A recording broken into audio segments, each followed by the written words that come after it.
Après Céline, Kiran. À peine la tempête s'est-elle éloignée de l'ouest de la France qu'une autre arrive. Cette dépression Kiran est attendue donc mercredi soir avec des rafales de vent impressionnantes.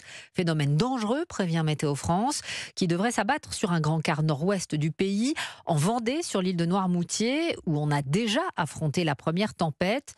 On se prépare pour la suivante. Reportage de Charles Guyard. On maîtrise la situation, mais on a été sévèrement attaqué quand même. L'attaque en question se nomme Céline et les stigmates de son passage sont encore bien visibles ici à la Guérinière où la houle a provoqué samedi soir une brèche d'une 50aine de mètres dans la digue. Problème, il y a Kiran désormais qui s'annonce, une tempête d'une ampleur plus soutenue encore avec des vents jusqu'à 150 km/h. Or en pleine période de vacances scolaires, l'inquiétude est de mise et les autorités locales pourraient être amenées à prendre une décision radicale. Fabien Gabory, président de la communauté de communes de Noirmoutier. Si on est dans une configuration un peu ouragan, avec le pont qui pourrait être fermé par le département, je pense qu'une décision conjointement avec la préfecture s'imposera peut-être de demander aux touristes de quitter le territoire un petit peu plus tôt. Donc il y aurait potentiellement 20 000 personnes qui pourraient quitter le territoire et ça serait une première, je pense que ça n'est jamais arrivé. Une évacuation d'envergure exceptionnelle que ce vacancier venu en famille de la région parisienne comprend tout à fait. Nous on est là pour la semaine des vacances à Toussaint.